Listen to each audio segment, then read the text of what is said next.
दर महिन्याला फक्त 5,000ची SIP करा आणि येणाऱ्या 15 ते 20 वर्षामध्ये 1 कोटी रुपये मिळवा आणि आरामात रिटायर व्हा. मित्रांनो, आजकाल Instagram, YouTube ओपन केलं की फायनान्स इन्फ्लुएन्सर जे आहेत ते अक्षरशः तुम्हाला ओरडून हेच गणित सांगत असतात. म्युच्युअल फंड सही है, पॉवर ऑफ कंपाऊंडिंग, SIP करा आणि विसरून जा.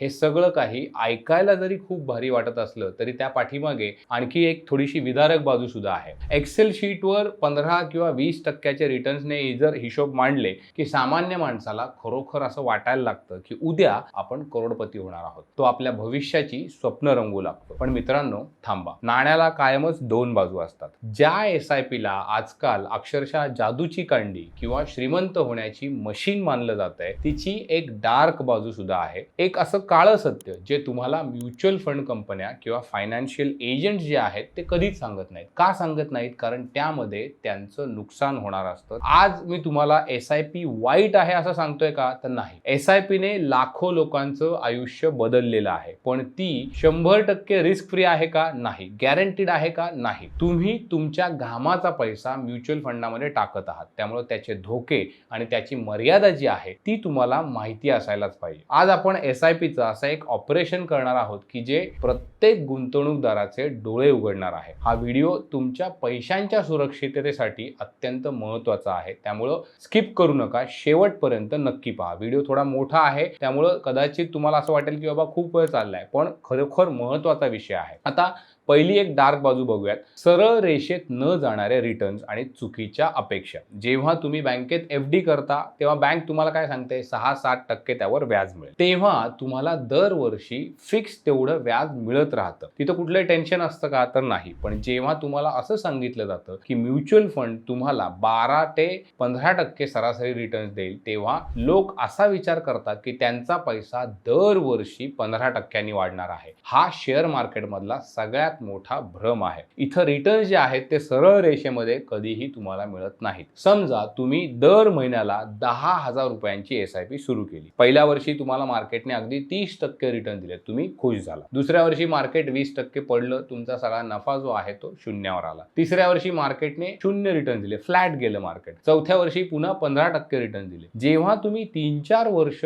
SIP सतत ती कंटिन्यू करत असतात, भरत असतात पैसे, तरीही तुमचा पोर्टफोलिओ लाल रंगामध्ये म्हणजे लॉस मध्ये तुम्हाला दिसतो, तेव्हा लोकांची मानसिक स्थिती जी आहे ती बिघडते. दुसरी गोष्ट काय की बाबा आपण थोडंसं इतिहास बघूया. 2008 ते 13 या 5 वर्षांच्या काळामध्ये शेअर मार्केटने जवळपास 0 रिटर्न दिले होते. विचार करा, जो माणूस 5 वर्ष दर महिन्याला SIP ती भरत होता, त्याची काय अवस्था झाली असेल. एक्सेल शीटवर 15 वर्षांचा काळ जो आहे तो वाट पाहणं सोपं वाटतं, पण वास्तवात मार्केट जेव्हा 30% क्रॅश होतं तेव्हा रात्रीची झोप उडून जाते. 90% लोक तोट्यामध्ये आपली SIP बंद करतात आणि मोकळे होतात. भावनांचा खेळ हे SIPचं सगळ्यात मोठं काळं सत्य आहे. हा तर फक्त पहिला तोटा आहे. बाकीचे तोटे पाहिल्यावर तुम्ही म्हणाल, आम्ही काय आयुष्यभर पगारावरच गाडी हाकायची का? महिन्याच्या 1 तारखेला पगार येतो, 10 तारखेपर्यंत तो सगळा खर्च होतो आणि मग पुन्हा पुढच्या महिन्याची वाट. हे कुठवर चालणार? पैसा फक्त वाढायलाच हवा असं नाहीये, पैशाने तुमच्यासाठी काम देखील करायला हवंय. रिटर्न्स महत्त्वाचे आहेतच, पण जेव्हा खात्यामध्ये एक रेग्युलर इन्कम येत राहतं तेव्हा तो मंडे मॉर्निंगचाही कंटाळा जो आहे तो आपोआप कमी होतो, कारण तुमची इन्कम फक्त तुमच्या बॉसवर अवलंबून राहत नाही. आणि आता इथेच एंट्री होते बॉन्ड्सची. अगदी सोप्या भाषेत जर सांगायचं तर बॉन्ड म्हणजे तुम्ही एखाद्या कंपनीला किंवा सरकारला दिलेलं कर्ज असतं आणि या कर्जाच्या बदल्यामध्ये तुम्हाला फिक्स रिटर्न्स मिळतात. शिवाय मुदत संपल्यावर तुमची मूळ गुंतवणुकीची रक्कम जी आहे ती सुद्धा सुरक्षितपणे परत मिळते. पण प्रॅक्टिकल प्रश्न हा आहे की बॉन्ड मार्केटमध्ये गुंतवणूक करायची कशी? एक काळ असा होता की जेव्हा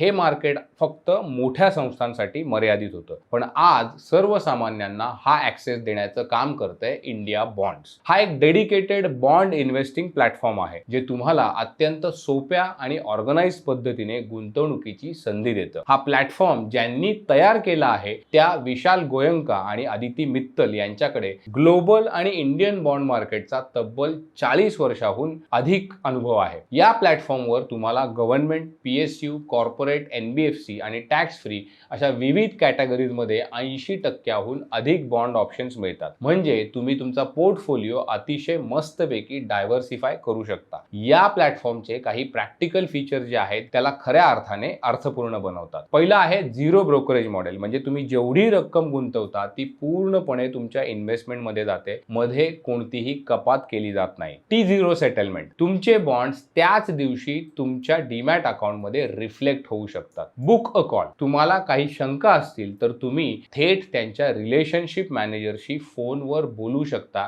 आणि तुमचे सगळे डाऊट जे आहेत ते क्लिअर करू शकता. आणि तुम्ही अवघ्या 1000 रुपयांपासून सुरुवात करू शकता, तेही 3 ते 6 महिन्यांच्या शॉर्ट टर्म मॅच्युरिटी असलेल्या बॉन्ड्स मध्ये. थोडक्यात सांगायचं झालं तर इंडिया बॉन्ड्सवर फक्त ऍक्सेस मिळत नाही तर एक्झिक्युशन आणि असिस्टन्स दोन्ही उपलब्ध आहेत. आता बॉन्ड मार्केट समजून घेणं अजिबात अवघड राहिलेलं नाही. टूल्स उपलब्ध आहेत, प्लॅटफॉर्म उपलब्ध आहे. मग उशीर कसला करताय? लिंक तुम्हाला डिस्क्रिप्शन बॉक्स मध्ये दिली आहे. आत्ताच इंडिया बॉन्ड्स ऍप डाउनलोड करा आणि तुमचं अकाउंट तयार करा आणि एक रेग्युलर इन्कम कमवायला सुरुवात करा. तुमच्या मंडे मॉर्निंग्स थोड्या रिलॅक्स बनवा. पुन्हा एकदा आता आपण आपल्या मूळ मुद्द्याकडे येऊया. SIP ची दुसरी एक डार्क बाजू आहे ती म्हणजे लपलेले टॅक्स आणि महागाई. तुम्हाला व्हिडिओमध्ये सांगितलं जातं की 20 वर्षानंतर तुम्हाला 1 कोटी रुपये मिळणार. 1 कोटी हा आकडा तसा ऐकायला खूप मोठा वाटतो, पण इथे 2 मोठे शत्रू लपलेले आहेत. पहिला जो शत्रू आहे तो म्हणजे सरकारला आपल्याला द्यावा लागणारा इन्कम टॅक्स. तुम्ही मार्केटची सगळी रिस्क घेतली, 20 वर्ष संयम ठेवला, पण जेव्हा आता नफा कमवायची वेळ येते तेव्हा सरकार आपला वाटा मागायला येतं. आता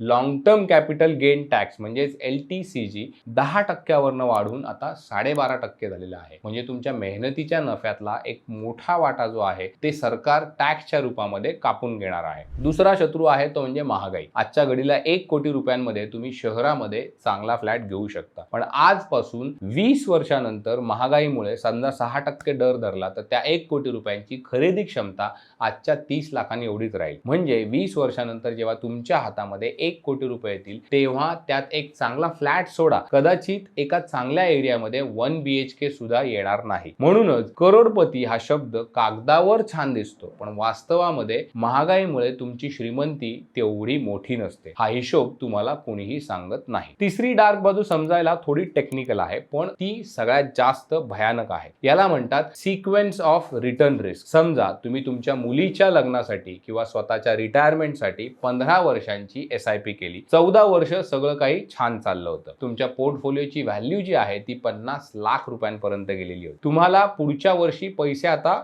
काढून घ्यायचे होते, पण अचानक काय झालं, 15व्या वर्षी जगामध्ये एक महामारी येते. जसं 2020 मध्ये कोविड आला होता किंवा आता सध्या युद्धाचे ढग आहेत. शेअर मार्केट 40% क्रॅश होतं. तुमचे 50 लाख रुपये पुढच्या त्या 15व्या वर्षी अचानक 30 लाखांवर येतात. आता तुम्ही काय कराल? तुम्हाला पैशांची गरज तर आहे, कारण आता लग्न ठरलेलं आहे तुमच्या मुलीचं. अशा वेळी तुम्हाला नाहक नुकसान सहन करायला लागतं आणि मग तुमचे पैसे बाहेर काढायला लागतात. थोडक्यात काय तर SIP तुम्हाला संपत्ती मोठी बनवून देऊ शकतं, पण ज्या दिवशी तुम्हाला पैशांची गरज आहे नेमक्या त्याच दिवशी मार्केट वर असेल की खाली याची कुठलीही गॅरंटी कोणीही तुम्हाला देत नाही. मित्रांनो, SIP ची शेवटची डार्क बाजू कोणती असेल माहिती आहे का तुम्हाला? तर ती आहे आपली स्वतःची मानसिकता. इन्व्हेस्टमेंटच्या जगामध्ये एक सोपा नियम आहे, बाय लो सेल हाय. म्हणजे तुम्ही स्वस्तात खरेदी करा, महागामध्ये विक्री करा. पण जेव्हा आपण SIP करतो तेव्हा आपण नेमकं त्याच्या उलट वागतो. मार्केट जेव्हा तेजीमध्ये असतं, रोज नवीन नवीन हाय मारत असतं, तेव्हा लोक उत्साहात येतात आणि नवीन SIP सुरू करतात किंवा SIP ची रक्कम वाढवतात, म्हणजे ते महागात खरेदी करतात. जेव्हा मार्केट क्रॅश होतं, सगळीकडे मंदीची किंवा युद्धाची बातमी असते, तेव्हा घाबरून लोक काय करतात, आपली SIP पॉज करतात, म्हणजे स्वस्तामध्ये खरेदी करण्याची संधी जी आहे ती गमावतात. शेअर मार्केटमध्ये पैसा म्युच्युअल फंड बनवत नाही, तर पैसा तुमचा संयम बनवतो. तुम्हाला तुमचा पोर्टफोलिओ लाल रंगामध्ये पाहण्याची सवय जर नसेल तर SIP तुम्हाला खूप मोठा मानसिक त्रास देऊ शकते. शेवटी या सगळ्याचा एक निष्कर्ष काय निघतो?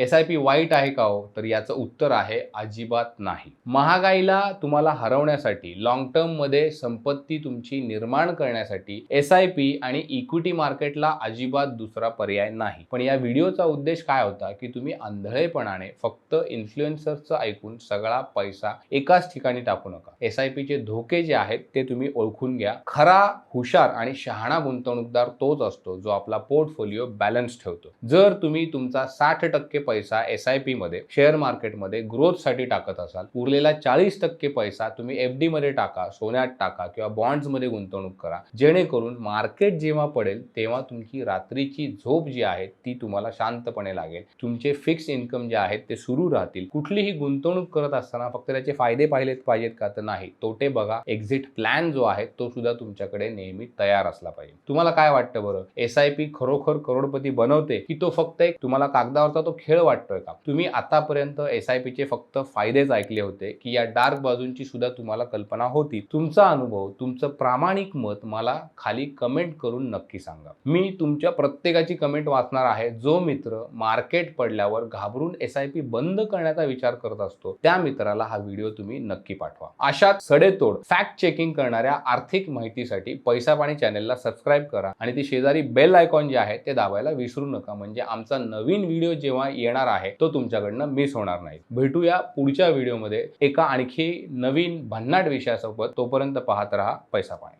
निश्चित परतावा म्हणजे हमी दिलेला किंवा आश्वासित परतावा नव्हे. कॉर्पोरेट कर्ज रोखे, नगरपालिका कर्ज रोखे, सिक्युरिटाइज्ड कर्ज साधनांमधील गुंतवणूक ही पत जोखीम, बाजार जोखीम आणि डिफॉल्ट जोखमीच्या अधीन आहे, ज्यामध्ये पेमेंटमध्ये विलंब आणि किंवा डिफॉल्टचा समावेश आहे. ऑफरशी संबंधित सर्व कागदपत्रे काळजीपूर्वक वाचा.